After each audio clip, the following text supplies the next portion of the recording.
Cristo, la sabiduría de Dios, parte 2. Cómo identificar la operación del hombre natural, del hombre espiritual y el hombre carnal. En la primera parte de esta serie de artículos, concluimos diciendo que el peligro que amenazaba a la iglesia en Corinto de mirar todo como una filosofía, los había llevado a reducir la verdad del Evangelio a una nueva filosofía de vida. La evidencia de que esto fue así, fue el efecto que produjo en la iglesia. En Corinto ellos habían recibido la verdad del Evangelio de una manera plena y rica, pero la tuvieron solo en su mente natural y las consecuencias produjo la manifestación de lo que es sensual, terrenal y diabólico. La sabiduría del mundo en la cual estaban operando llevó a los corintios a un estado carnal.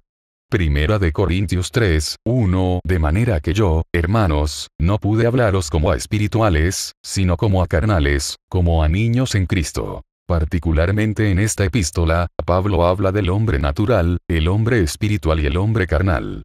Para entender lo que Pablo quiere enseñarle a los corintios, es indispensable entender estos tres estados o naturalezas, la natural, carnal y espiritual. Por eso cuando Pablo habla de la sabiduría de arriba o la sabiduría de Dios la presenta como un estado, una condición, no como meras palabras y argumentos humanos. Primera de Corintios 2, 1, 5. Así que, hermanos, cuando fui a vosotros para anunciaros el testimonio de Dios, no fui con excelencia de palabras o de sabiduría. Pues me propuse no saber entre vosotros cosa alguna sino a Jesucristo, y a este crucificado. Y estuve entre vosotros con debilidad, y mucho temor y temblor. Y ni mi palabra ni mi predicación fue con palabras persuasivas de humana sabiduría, sino con demostración del Espíritu y de poder, para que vuestra fe no esté fundada en la sabiduría de los hombres, sino en el poder de Dios. Así como la sabiduría del mundo produce una condición, un hombre carnal, así la sabiduría de Dios produce una condición, una naturaleza, un hombre espiritual. La espiritualidad es un estado, una condición que se recibe no por lo que hacemos sino por la naturaleza que se nos ha impartido. Tú no eres espiritual porque haces cosas, sino que haces cosas porque eres espiritual. El verdadero conocimiento y sabiduría espiritual siempre producirá un aumento en la formación de Cristo en tu vida, siempre contribuirá al cumplimiento del eterno propósito de Dios. El propósito eterno está gobernado por la sabiduría de Dios y está dirigido a cumplir dos cosas principales. 1. Reconciliar todas las cosas en Cristo. Un acto realizado. Efesios 1, 9, 10, dándonos a conocer el misterio de su voluntad, según su beneplácito, el cual se había propuesto en sí mismo, de reunir todas las cosas en Cristo, en la dispensación del cumplimiento de los tiempos, así las que están en los cielos, como las que están en la tierra. Segunda de Corintios 5, 19, que Dios estaba en Cristo reconciliando consigo al mundo, no tomándole en cuenta a los hombres sus pecados, y nos encargó a nosotros la palabra de la reconciliación. 2. Conformarnos a la imagen de su Hijo. Un proceso. Romanos 8, 29, porque a los que antes conoció, también los predestinó para que fuesen hechos conformes a la imagen de su Hijo, para que Él sea el primogénito entre muchos hermanos. La palabra conformar viene del griego simorpos que significa, tener la misma forma que otro, similar, semejante a. Esta palabra conformar solo aparece dos veces en el Nuevo Testamento, Romanos 8, 29 y Filipenses 3, 21, que dice, el cual transformará el cuerpo de la humillación nuestra, para que sea semejante al cuerpo de la gloria suya, por el poder con el cual puede también sujetar a sí mismo todas las cosas. El resultado final de todos los tratos de Dios con sus hijos es conformarnos a la imagen de su Hijo. El resultado final de todos los tratos de Dios con sus hijos es conformarlos a la imagen de su Hijo. La imagen del Hijo la presenta Juan en la Biblia como ningún otro escritor de los Evangelios. El Hijo vive por la vida del Padre, Juan 5, 26. 6, 57. El Hijo comparte y expresa la gloria del Padre, Juan 13, 31, 32. Juan 17, 4, 5. El Hijo está en el Padre y el Padre en el Hijo, Juan 1, 18. Juan 14, 10. El Hijo refleja al Padre en sus palabras y obras, Juan 12, 49. Juan 14, 9. El Padre glorifica al Hijo, Juan 1, 14. Juan 8, 50 minutos, 54 segundos. Juan 12, 23. El Hijo exalta al Padre, Juan 7, 18. Juan 14, 13. Juan 17, 1. El Hijo fue hecho es un espíritu vivificante, según 1 Corintios 15, 45, 49. Así también está escrito. Fue hecho el primer hombre Adán alma viviente. El postrer Adán, espíritu vivificante. Mas lo espiritual no es primero, sino lo animal, luego lo espiritual. El primer hombre es de la tierra, terrenal. El segundo hombre, que es el Señor, es del cielo.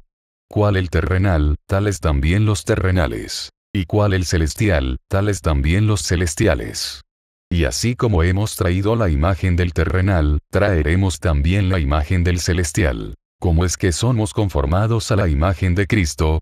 Según la palabra, a través de un proceso de transformación. Segunda Corintios 3, 18. Por tanto, nosotros todos, mirando a cara descubierta como en un espejo la gloria del Señor, somos transformados de gloria en la misma imagen, como por el Espíritu del Señor. La palabra transformados metamorfo, significa, pasar de una forma a otra. Somos transformados, está en un presente continuo, en el original es, estamos siendo transformados, es un proceso no evento. Es una experiencia continua, no una emoción pasajera. Por definición entendemos que algo que está siendo transformado está pasando de una forma a otra. La comprensión de este proceso de transformación nos explica la razón de las cartas de Pablo a las iglesias que fundó, explica el propósito de la salvación, explica el propósito de las pruebas, explica el propósito de la iglesia y explica el propósito del por qué nos congregamos. Permítame decirlo de esta manera. Estar en Cristo es un continuo proceso de transformación. Estar en Cristo implica estar pasando continuamente de una forma a otra forma. Esto es lo que Pablo le quiere comunicar a la iglesia en Corinto y lo hace contrastando dos tipos de humanidades, dos tipos de hombres, dos especies, que operan en sabidurías distintas, y en medio de estas dos humanidades y sabidurías le planta la cruz. Primera de Corintios 2, 1, 2. Así que, hermanos, cuando fui a vosotros para anunciaros el testimonio de Dios, no fui con excelencia de palabras o de sabiduría.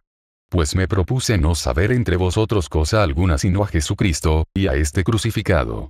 La intención de esta contundente declaración, pues me propuse no saber entre vosotros cosa alguna sino a Jesucristo, y a este crucificado, era enfatizar la distinción que trajo la cruz, la separación de la humanidad. Los que pertenecen al orden natural y los que pertenecen al orden espiritual. Esto resume toda la carta. Esta es la razón por la cual Pablo le escribe a los corintios sobre dos tipos de edificios, dos tipos de obras, dos tipos de fruto, dos tipos de hombres, dos tipos de ministerio, el de muerte y condenación y el de vida y justicia, uno permanece, el otro será destruido, las obras de uno serán quemadas, las del otro pasarán la prueba del fuego y serán aprobadas. Pablo describe estas dos humanidades, estos dos tipos de hombres como el hombre natural y el hombre espiritual. Segunda de Corintios 2, 11, 16. Porque ¿quién de los hombres sabe las cosas del hombre, sino el espíritu del hombre que está en él? Así tampoco nadie conoció las cosas de Dios, sino el espíritu de Dios. Y nosotros no hemos recibido el espíritu del mundo, sino el espíritu que proviene de Dios, para que sepamos lo que Dios nos ha concedido, lo cual también hablamos, no con palabras enseñadas por sabiduría humana, sino con las que enseña el espíritu, acomodando lo espiritual a lo espiritual. Pero el hombre natural no percibe las cosas que son del espíritu de Dios, porque para él son locura, y no las puede entender, porque se han de discernir espiritualmente. En cambio el espiritual juzga todas las cosas. Pero él no es juzgado de nadie. Porque ¿quién conoció la mente del Señor? ¿Quién le instruirá? Mas nosotros tenemos la mente de Cristo. En el capítulo 3 verso 1 Pablo introduce otra condición que se manifiesta en la vida de los hombres y los llama carnales. De manera que yo, hermanos, no pude hablaros como a espirituales, sino como a carnales, como a niños en Cristo. La Escritura clasifica al ser humano en dos tipos de humanidad que se expresan en tres niveles de existencia, independientemente de su raza, estatus social, talentos o herencia natural. La descripción es tan precisa que todo ser humano puede saber con certeza a qué orden pertenece. Consideremos estos tres niveles de existencia. 1. El hombre natural. Primera de Corintios 2, 14. Pero el hombre natural no percibe las cosas que son del Espíritu de Dios, porque para él son locura, y no las puede entender, porque se han de discernir espiritualmente. Romanos 8, 9. Mas vosotros no vivís según la carne, sino según el Espíritu, si es que el Espíritu de Dios mora en vosotros. Y si alguno no tiene el Espíritu de Cristo, no es de él. La actitud del hombre natural nos revela su verdadera condición. No conoce a Dios, Gálatas 4, 8. No es agradecido, Romanos 2, 21. No tiene ningún deseo por Dios, Romanos 3, 11. No ama a Dios, Primera de Juan 4, 10. No tiene fe en Dios, Juan 3, 18. No tiene temor de Dios, Romanos 3, 18. No adora a Dios, Romanos 1, 21 minutos, 25 segundos. Resiste la verdad, Segunda de Timoteo 3, 8. No recibe las cosas del Espíritu, Primera de Corintios 2, 14. Rechaza la verdad, Segunda de Tesalonicenses 2, 12. Desobedece a la verdad del Evangelio, Segunda de Tesalonicenses 1, 8. Es enemigo de Dios, Romanos 5, 10. Esta actitud determina la manera en cómo Dios se relaciona con el hombre natural. Está lejos de Dios, Efesios 2, 17. Es culpable delante de Dios, Romanos 3, 19. Está condenado por Dios, Juan 3, 18. Está bajo la ira de Dios, Juan 3, 36. Está ajeno de la vida de Dios, Efesios 4, 18. No tiene a Dios en esta vida, Efesios 2, 12. Sufrirán pena de eterna perdición, Segunda Tesalonicenses 1, 9. El hombre natural no es hijo por cuanto no ha nacido de Dios, no tiene la vida de Dios, puede ser buena persona, respetable, buen carácter, estar envuelto en actividades religiosas pero carente de la vida de Dios. Su servicio no es agradable. 2. El hombre espiritual. Primera de Corintios 2, 15. En cambio, el espiritual juzga todas las cosas. Pero él no es juzgado de nadie. Gálatas 6, 1. Hermanos, si alguno fuere sorprendido en alguna falta, vosotros que sois espirituales, restauradle con espíritu de mansedumbre, considerándote a ti mismo, no sea que tú también seas tentado. El hombre espiritual es todo lo opuesto al hombre natural. Este hombre ha nacido del Espíritu, ha visto y ha entrado al reino. El hombre espiritual tiene al Espíritu Santo habitando en él, llenándolo, guiándolo, empoderándolo. A través del nuevo nacimiento la misma vida eterna de Dios le ha sido impartida y ahora Cristo es su propia vida. Este hombre es participante de la naturaleza divina. Este hombre manifiesta a Cristo en su vida, carácter, conversación y conducta. Este hombre ha recibido por la fe a Cristo como Salvador, se ha rendido a Cristo como Señor, y se ha apropiado de Cristo como su propia vida. Para el Cristo es todo. 3. El hombre carnal. Primera de Corintios 3, 1, 4. De manera que yo, hermanos, no pude hablaros como a espirituales, sino como a carnales, como a niños en Cristo. Os di a beber leche, y no vianda. Porque aún no erais capaces, ni sois capaces todavía, porque aún sois carnales. Pues habiendo entre vosotros celos, contiendas y disensiones, no sois carnales, y andáis como hombres. Porque diciendo el uno, yo ciertamente soy de Pablo, y el otro, yo soy de Apolos, no sois carnales. A diferencia del natural, este sí es hijo por medio de la fe en Cristo, pero vive en dos esferas, la natural y la espiritual. Este, siendo heredero de todo, no entra a sus posesiones y privilegios. Constantemente entristece al Espíritu Santo. No tiene apetito por las cosas del Espíritu, vianda.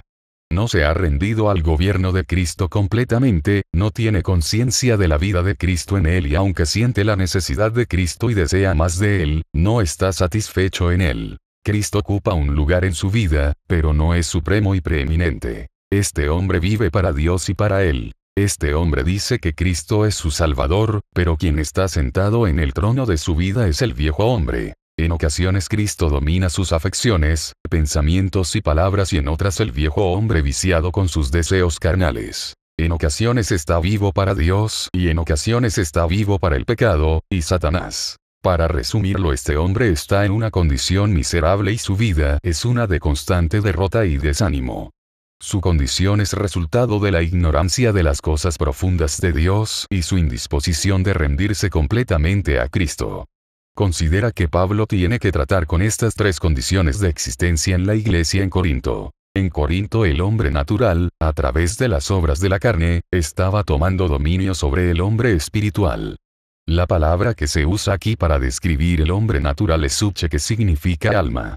En el original el texto lee: pero el hombre que pertenece al alma no percibe las cosas que son del Espíritu de Dios, porque para él son locura, y no las puede entender, porque se han de discernir espiritualmente. ¿Quién es el representante de la humanidad que vive gobernada por el alma? Adán. Él fue hecho alma viviente. ¿Quién es el representante de la humanidad que vive gobernada por el Espíritu? Cristo. Él fue hecho espíritu vivificante. ¿En quién está el hombre carnal?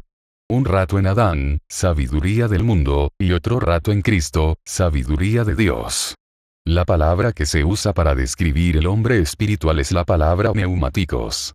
Es el hombre del viento, del soplo. Juan 3, 8. El viento sopla de donde quiere, y oyes su sonido. Mas ni sabes de dónde viene, ni a dónde va. Así es todo aquel que es nacido del Espíritu. El hombre espiritual no es espiritual porque hace cosas, sino porque Dios sopló en él su espíritu. Su propia vida. Es el hombre de la nueva naturaleza.